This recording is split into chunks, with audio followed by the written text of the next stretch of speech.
Hello everyone, this is Robert from Prestige Collectibles Japanese Cards, and I want to wish everyone a happy holiday and Merry Christmas. It's been a while since my last video, but I did get something extremely important in relation to Japanese baseball history for my collection, and I wanted to share this with everyone.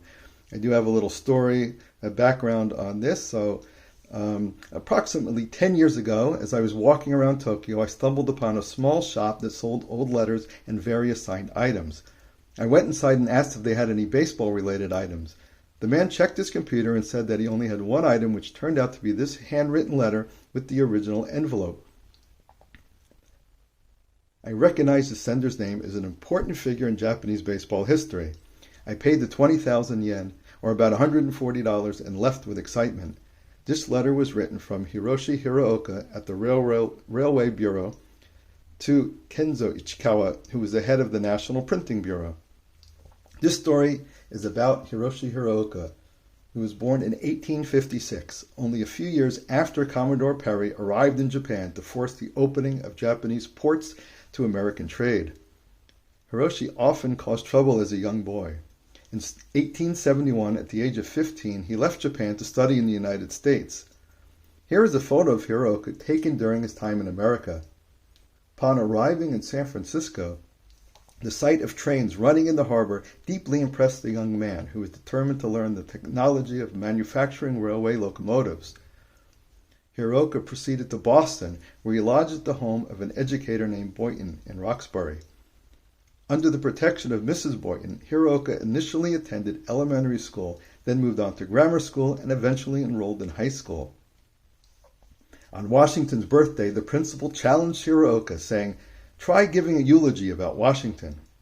With typical Edo spirit, the defiant young man responded, "I refuse. If you want me to talk about Japan's emperor in public, I can talk endlessly. However, there's no need for a Japanese person like me to praise Washington. I firmly decline the request." Angered by this, the principal scolded him, prompting the young man to kick up sand with his back legs and immediately leave the school. Undeterred, Hiraoka joined a locomotive manufacturing plant called Hinckley, where he worked as a laborer. Receiving some allowances, he made this place his base while attending night school for 3 years. This industrious young man, proficient in English and brimming with ingenuity in locomotive work, gained a reputation. He eventually entrusted the practical research task by a locomotive manufacturing company in New Hampshire. During his stay in Boston, not only was he working in the locomotive industry, he was also learning to play baseball, where he developed his technique as a pitcher, especially throwing a curveball. At that time also, Hiraoka had the opportunity to meet with the delegation led by Ambassador Iwakura, who had come to the United States to study various cultural activities. The delegation had interpreters for English, but they needed an additional interpreter with excellent English skills. Hiraoka was chosen for this role. The delegation included prominent figures such as Hirobumi Ito, who would go on to become Japan's first prime minister in 1885.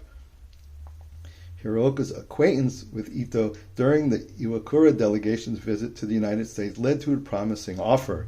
Ito, having previously studied in the United Kingdom, appreciated Hiraoka's interest in railways.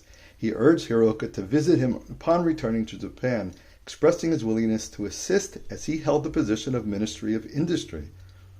Upon his return to Japan in 1877, Hiraoka, with the support of Ito, was promptly appointed as a third-class technical officer in the Ministry of Industry. In 1878, within the ministry's premises, Hiraoka, along with colleagues from the factories and students, gathered to create Japan's first baseball team, the Shimbashi Athletic Club. The uniform, featuring wide-brimmed white cap, knee-length knickerbockers, and red stockings, was considered very stylish at the time. As baseball gained popularity and teams were formed, Hiraoka and his team, dressed in uniforms, took a photograph that he sent to the United States. It is believed that the photograph was actually sent to Albert Spalding, who in response sent several sets of baseball equipment, including masks, chest protectors, and gloves as a gift. He is considered one of the pioneers of Japanese baseball. It is said that he is the first person in Japan to throw a curveball. a skill he acquired, as I mentioned earlier, during his time in the United States. This unique pitch, known as the magic ball, attracted student baseball pitchers who visited him to learn the technique. Hiraoka's effort in introducing baseball to Japan and his contributions to its popularity laid the foundation for the sport's growth in the country. His role as the first importer of baseball to Japan holds great significance in the history of sports development. Hiraoka died in 1934 at the age of 77, only a few months before Babe Ruth and the American All-Stars made their historic trip to Japan. Hiraoka is one of the first inductees into the Japan Baseball Hall of Fame upon its opening in 1959. This is a recently made postcard from the Hall of Fame showing his Hall of Fame plaque. And the item that I just got in that I'm anxious to show everyone, as I believe this has never been seen before, this is an original circa 1874 CDV of Hiraoka. It says Piper's on here. This was from the Stephen Piper Studio in New Hampshire. And I'll show you the back carefully. From the studio of S. Piper, 905 Elm Street, Manchester, New Hampshire.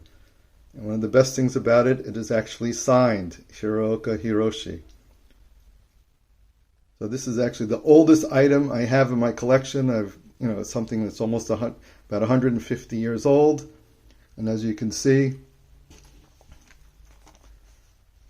if you're able to tell, the signature on the letter and on the back of the CDV does match.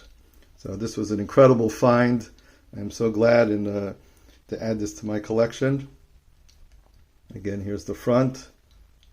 And I just wanted to share this with everyone. I hope everyone has, again, a great holiday and a happy new year. Thanks for watching.